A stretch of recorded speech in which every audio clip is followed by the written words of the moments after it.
What's up, everyone? It is Books and Looks TV. Today, I am going to talk about the good versus bad boy trope. I want to generally talk about it in different scenarios, and then I'm going to drift into Jada Pinkett as the it girl and how overall in Hollywood she has always chosen the good guy, even in her personal life, which has made her a bit more mysterious and attractive to a lot of black men. So, before I get into that, make sure you guys like, comment, and subscribe if you like this type of content. And subscribing is free, so I really appreciate it if you took the time to do that. So, first, let me introduce the bad guy versus good guy trope.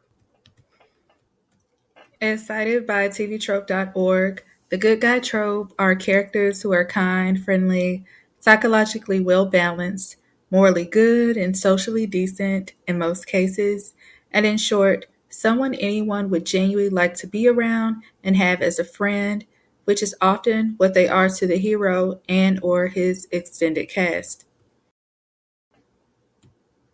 The bad boy trope, basically in its purest form, represents temptation, something that's not good for you, but you want it anyway. So, this trope usually involves two opposing parties who are often men and whom fight for the admiration of the it girl or main character. So, one of the first times I saw the good girl versus bad boy trope was in the movie Class Act. I was a child at this time, but Kid and Play were pretty big in 90s movies and in Hollywood. I noticed a bit colorism play a part in Kid versus Play. For instance, I did notice that Kid was always seen as the weak character, as he was a light skinned black man, and Play was seen as someone who was mischievous, and a ladies' man as a dark skinned black man.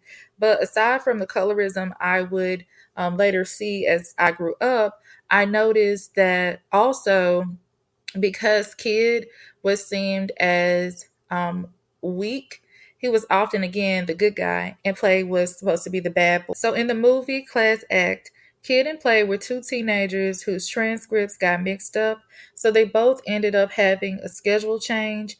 Kid was a nerd and again appeared as someone who is soft, as people like to say. Play was an athlete who was always in trouble and loved women.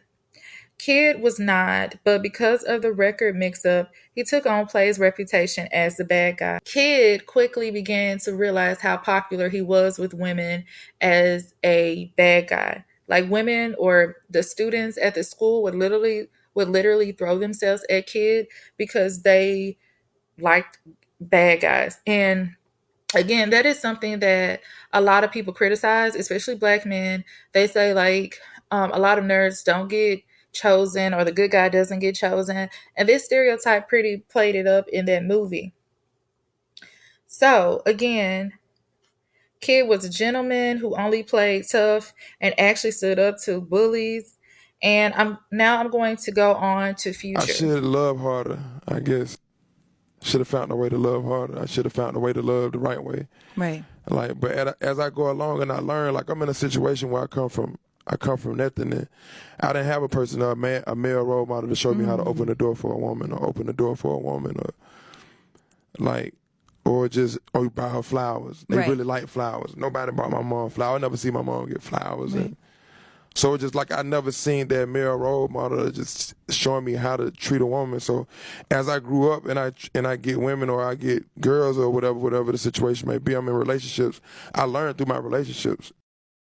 So as some of you may know, Future dated and was engaged to Ciara, and a lot of people clown Ciara because they said, he has a reputation of getting women pregnant and he's just not a faithful person. But Ciara went on and took a chance. Unfortunately, he cheated on her in their engagement and he got her pregnant. So a lot of people expected for Ciara, I guess, to just stop, be a baby mother, probably get pregnant by other men, but Ciara didn't. She protected her womb and she ended up getting married to Russell Wilson, who is an infamous football player, is charming, and pretty much worships the ground she walks on. So again, This is rarely seen in fiction and in real life, where black women happen to choose the good guy over the bad guy. And again, there's always a criticism that black women don't choose these guys until they quote unquote hit the wall, or, their look has run out. But I would argue that sometimes that's just part of experience and people not knowing what they want. But I say all of that to say, in Hollywood generally, Jada Pinkett Smith has played into this in most of her roles where she has a love interest involved. She always chooses the good guy, and in real life, she chose a good guy. And I think because Jada is not only beautiful, but someone who came from like the hood, I believe she's from Baltimore. Some people didn't expect her to want better or do better. And I'm going to go through a list of TV roles, film roles, where Jada Pinkett is always usually the love interest and chooses the better guy. So I feel Jada's sensuality, popularity, and mysteriousness has been centered on the fact that she's beautiful but hard to get. The first obvious role is A Different World.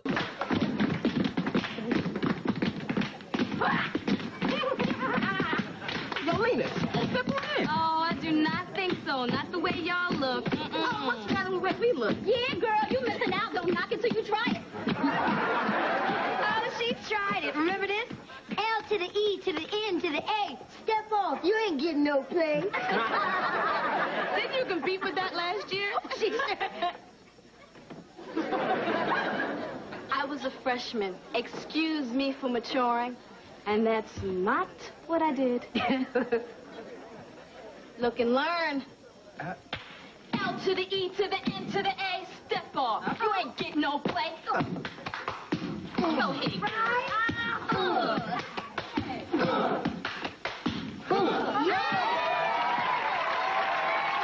Jada's character is sassy and hardworking, and she dates a fine brother who happens to be a gentleman and a virgin, and his name is Dorian.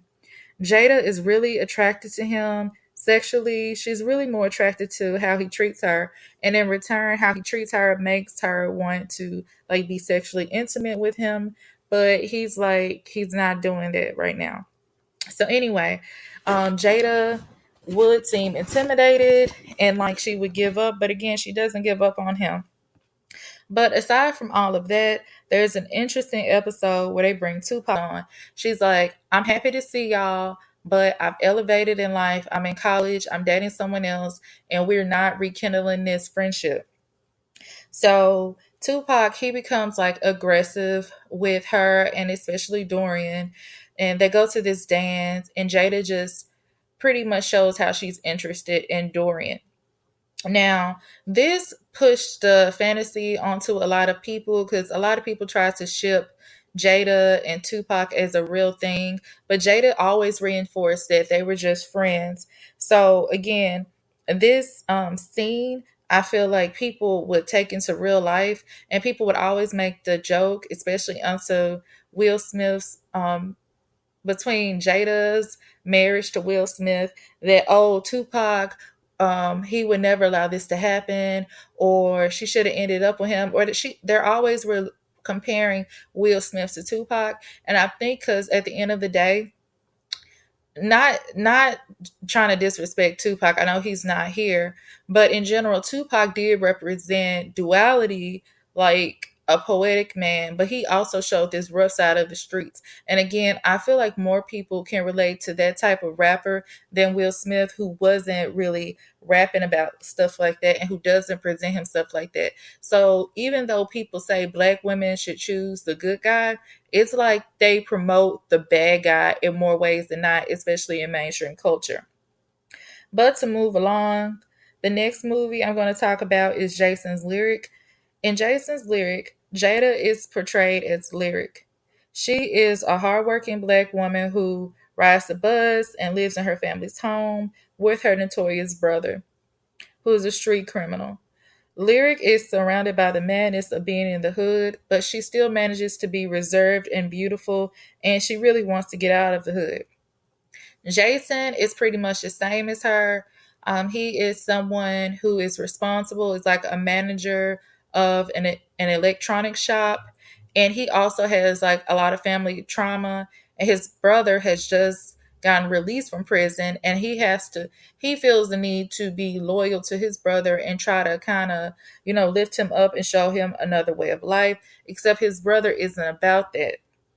So at one point, the brother tries to come on to Jada, and in general, dudes in the hood, they want her, but she's not interested. And Jason manages to prove that he is someone worth dating. He is someone who's really interested in her, and she chooses him.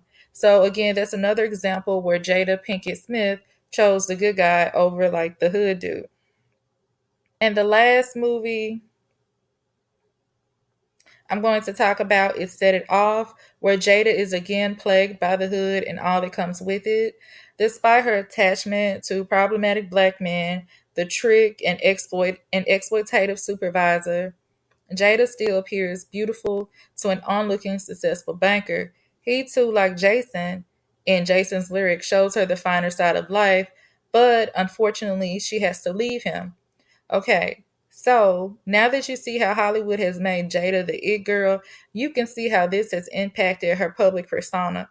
Though Jada is older now, she is still beautiful, and a lot of men have publicly stated how they had or still have the biggest crush on Jada. Rappers have quoted it in their music, and even R&B singers like August Alsina have stated how they had an affair with her and how she made his life better, which I really don't agree with that relationship, but I might talk about that some other time. So, in general, men are literally upset that Jada chose Will, and they're still upset that she gets to choose who she entertains. Jada Pinkett Smith is generally a protected, sexually liberated woman, and to many black folks, that shouldn't exist as a single woman, let alone a married one.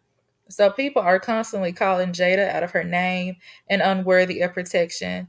While Will says, no, it's okay, I love her, she allowed me to become who I am and explore my own sexuality, so why should I suppress hers? A lot of people can't understand that level of love, and that's all there is now. Onlookers like you and me, picking apart a love that seems so unattainable yet definitely worth noticing. Now, if you agree or disagree, let me know in the comments. Jada Pinkett Smith has always chosen the good guy trope in movies and in real life, and again, how there's always like this double standard of men who say, oh, well, women just got to choose right. They always choose wrong and then want to blame dudes. But again, when a black woman does choose the good guy, quote unquote, she's still blamed, especially when he respects her. So I think that there's a lot of toxic ideas of how we look at love and relationships. And I just really respect women like Jada and Ciara who decided to do what's best for them in their life. So again, let me know what y'all think in the comments, and thank you for watching Books and Looks TV.